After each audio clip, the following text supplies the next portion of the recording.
Hello friends, तो आज हम देखते हैं सुजुकी कसामी के बाद में सिंगल ह्यूरिस्टिक एल्गोरिथम।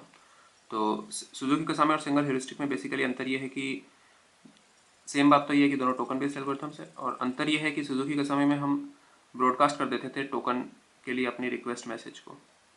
यानी मैं यदि रिक्वेस्ट करूँगा तो अपनी रिक्वेस्ट को मैं ब्रॉडकास्ट कर देता था, पर सिंगल्स ह्यूरिस्टिक के अंदर मैं ब्रॉडकास्ट नहीं करूँगा, उसमें मैं कुछ गिनी चुनी साइट्स को ही अपने रिक्वेस्ट मैसेज भेजूँगा। तो हर साइट्स दो एरेज मेंटेन करेगी, SPI यानी वेयर जो इस एरे के एलिमेंट्स होंगे वो स्टेट्स होंगी। बेसिकली स्टेट्स मैं आपको बताता हूँ क्या होती हैं स्टेट्स। और highest known sequence number Suzuki Kasami की तरह सेम एकदम, कि उसने किसी jth SNI रिप्रेजेंट करता है कि jth साइट ने ith साइट की नॉलेज के हिसाब से jth साइट ने हाईएस्ट सीक्वेंस नंबर क्या है जब उसने क्रिटिकल सेक्शन एग्जीक्यूट किया था, सॉरी रिक्वेस्ट किया था क्रिटिकल सेक्शन। अब हम देखते हैं एक साइट की क्या क्या स्टेट्स हो सकती हैं। 4 स्टेट्स हो सकती हैं। पहली है requesting the critical section, executing the critical section दूसरी, तीसरा holding the critical section, holding the idle token, मतलब मेरे पास में टोकन है पर मैं क्रिटिकल सेक्शन एग्जीक्यूट नहीं कर रहा हूँ, और लास्ट हो सकती है नन ऑफ द अबव, यानी कि ना मैं रिक्वेस्ट कर रहा हूँ ना एग्जीक्यूट कर रहा हूँ ना मेरे पास में टोकन है, मैं बस खाली बैठा हूँ, न्यूट्रल टाइप है थोड़ा। तो एरे इनिशियलाइजेशन कैसे करूँगा मैं, एकदम मैं एवरेज केस लेके चलता हूँ एरे इनिशियलाइजेशन में। तो सबसे पहले मैं मान लूँगा कि मेरे से सब जो बड़े वाले हैं वो न्यूट्रल हैं, यानी उनके पास ना टोकन है ना एग्जीक्यूट कर रहे हैं ना वो रिक्वेस्ट कर रहे हैं, कुछ नहीं कर रहे हैं वो लोग। और जितने भी मेरे से छोटे सीक्वेंस नंबर मतलब छोटे सीरियल नंबर वाली साइट्स हैं, जैसे मैं 2 हूँ सपोज, तो 1 मेरे हिसाब से रिक्वेस्ट कर रहा होगा और 3 4 ये सब न्यूट्रल बैठे होंगे। तो और ये आप देख सकते हैं, हाँ मैं भी न्यूट्रल बैठा हूँ अपने हिसाब से, मैं भी कुछ नहीं कर रहा हूँ क्योंकि आई तक ले जा रहे हैं हम यहाँ पर। तो और सीरियल वो सीक्वेंस नंबर सबका 0 होगा मेरे हिसाब से, क्योंकि अब तक ऑब्वियसली स्टार्टिंग हुई है तो किसी ने भी क्रिटिकल सेक्शन को रिक्वेस्ट नहीं किया है। तो S1 is initially holding the token, तो S1 को मैं होल्ड करवा रहा हूँ टोकन से शुरू में, मतलब फर्स्ट साइट के पास में शुरू में टोकन है, और टोकन के लिए भी ये 2 एरेज मेंटेन करने हैं, TSV और TSN, similarly as the Suzuki Kasami algorithm. उसके अंदर बस जैसे ये SV और SN थे वैसे ही ये टोकन के पास में 2 एरेज रहेंगे कि टोकन को क्या इन्फॉर्मेशन है, टोकन के पास में क्या इन्फॉर्मेशन है सभी साइट्स की।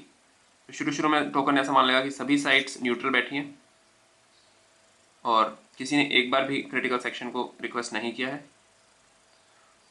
अब हम एल्गोरिथम देखते हैं, बहुत सिंपल सी एल्गोरिथम है इसमें। रिक्वेस्टिंग द क्रिटिकल सेक्शन, अगर मेरे पास में मैं ऐसा ही हूँ, मेरे पास में टोकन नहीं है, तो मैं 3 काम करूँगा। पहले तो मैं अपने स्टेट को रिक्वेस्टिंग में चेंज करूँगा, SPI I is equal to R, यानी मेरी state up to my knowledge is requesting. SNI is equal to SNI plus 1, SNI I is equal to SNI I plus 1। अपना सीक्वेंस नंबर 1 से बढ़ा दूंगा। पिछली बार मैं 10 बार रिक्वेस्ट कर चुका हूँ, तो मैं मेरी ये 11th रिक्वेस्ट है इस टाइप से कुछ। अब मैं उन साइट्स को जिनके लिए SVI J is equal to R है, यानी मेरी नॉलेज के हिसाब से, I मतलब मेरी नॉलेज के हिसाब से, J उन साइट्स को जो रिक्वेस्ट कर रही हैं टोकन, उन्हीं को मैं रिक्वेस्ट भेजूंगा और अपने सीक्वेंस नंबर के साथ में। तो बेसिकली उन्हीं को रिक्वेस्ट इसलिए भेजा क्योंकि न्यूट्रल साइट्स जो हैं ना वो रिक्वेस्ट करिए ना एग्जीक्यूट करिए ना उनके पास टोकन है, तो उनको कोई मतलब नहीं है, एकदम अलग है वो साइट्स इस वक्त, तो उनको मैं रिक्वेस्ट भेजूंगा ही नहीं। यहाँ पर सुजुकी कसामी और इसमें अंतर आ जाता है। तो मैं अपनी इस ह्यूरिस्टिक्स को यूज़ कर रहा हूँ, मैं एक एस्टिमेट लगाता हूँ कि कौन कौन सी साइट्स रिक्वेस्टिंग में है, उन्हीं को मैं रिक्वेस्ट मैसेज भेजूंगा, ना कि ब्रॉडकास्ट करूँगा। तो यहाँ पर कुछ मैसेजेस हम बचा लेते हैं, ठीक है। तो जब SJ को रिक्वेस्ट ISN मिलेगा, किसी से मुझे रिक्वेस्ट मिला है, मैं J हूँ, ठीक है, तो यदि पहली बात तो वही आउटडेटेड रिक्वेस्ट है तो उसको मैं रिजेक्ट कर दूंगा सुजुकी कसामी की तरह।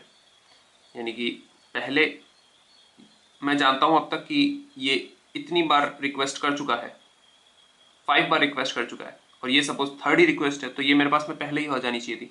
तो ये कुछ डिलेड मैसेज या इस टाइप का कुछ है तो इसको मैं डिस्कार्ड कर दूंगा, ठीक है।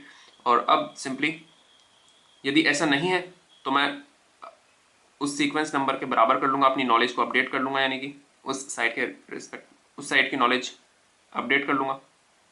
और मेरी खुद की स्टेट इस वक्त क्या है उस बेसिस पे मैं डिसीजन लूँगा। यदि मैं न्यूट्रल बैठा हूँ तो मेरे हिसाब से वो रिक्वेस्टिंग हो जाएगी।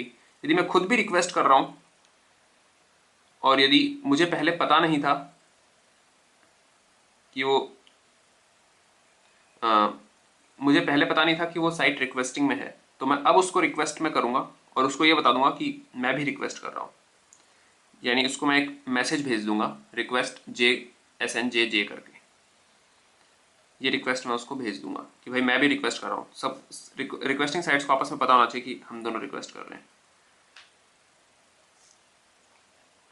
यदि मैं एग्जीक्यूट कर रहा हूँ तो सिंपली उसको मैं एक रिक्वेस्टिंग स्टेट मान लूँगा कि दूसरा कोई साइट मुझसे रिक्वेस्ट कर रही है। यदि मैं टोकन होल्ड करता हूँ, आइडल टोकन, यानी मैं ना एग्जीक्यूट कर रहा हूँ ना रिक्वेस्ट कर रहा हूँ, कुछ नहीं कर रहा हूँ, बस मेरे पास में टोकन पड़ा है अभी, तो मैं सिंपली पहले तो अपनी नॉलेज उसके बारे में अपडेट करूँगा कि वो रिक्वेस्ट करने वाला है, आयत साइट मुझसे रिक्वेस्ट कर रहा है, ठीक है। मेरे हिसाब से वो रिक्वेस्टिंग स्टेट में है।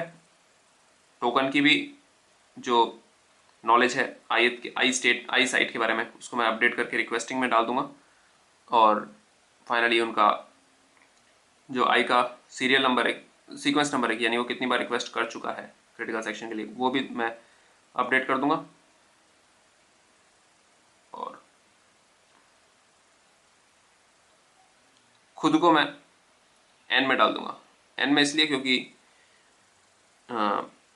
बेसिकली अब मैं न्यूट्रल हो चुका हूँ, क्योंकि मेरे पास में अब टोकन रहा भी नहीं। पहले मैं होल्ड कर रहा था टोकन को, वो भी अब नहीं है, ठीक है। एग्जीक्यूटिंग द क्रिटिकल सेक्शन, मुझे टोकन मिल जाएगा तो मैं क्रिटिकल सेक्शन एग्जीक्यूट कर लूँगा और उसको मैं चेंज करके ई कर दूंगा अपनी स्टेट को एग्जीक्यूट करने से पहले।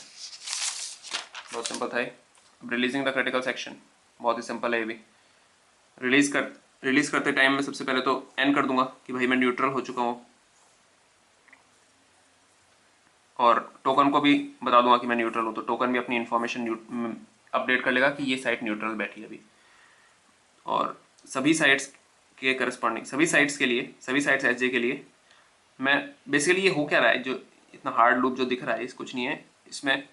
ये मेरी इन्फॉर्मेशन है सीरियल नंबर की, और ये टोकन के पास में जो इन्फॉर्मेशन है दूसरी साइट्स की। तो यदि मेरी इन्फॉर्मेशन टोकन की इन्फॉर्मेशन से बेटर है, सीरियल नंबर सीक्वेंस नंबर ज़्यादा है, यानी कि मेरे पास में उसका ज़्यादा लेटेस्ट मैसेज पहुंचा है एज कम्पेयर टू टोकन के पास जो साइट का मैसेज पहुंचा है, रिक्वेस्ट मैसेज पहुंचा है, तो मैं उसको टोकन की इन्फो को लोकल इन्फो से अपडेट कर दूंगा यदि मेरे पास में ज़्यादा लेटेस्ट नॉलेज है as compare to the token.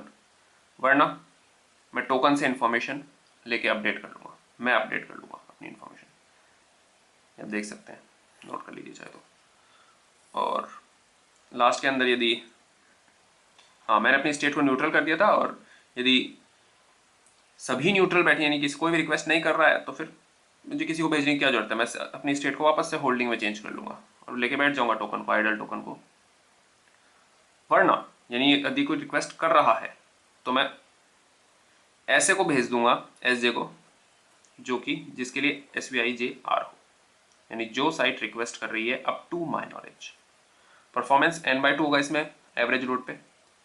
Her sites आधी साइट्स को मतलब एवरेज मान के चलते हैं अपन, रिक्वेस्ट भेजेगी, और हाई लोड है तो सभी आपस में रिक्वेस्ट कर रही होंगी एक दूसरे से, तो n मैसेजेस पर ट्रांसफर होगा। Thank you.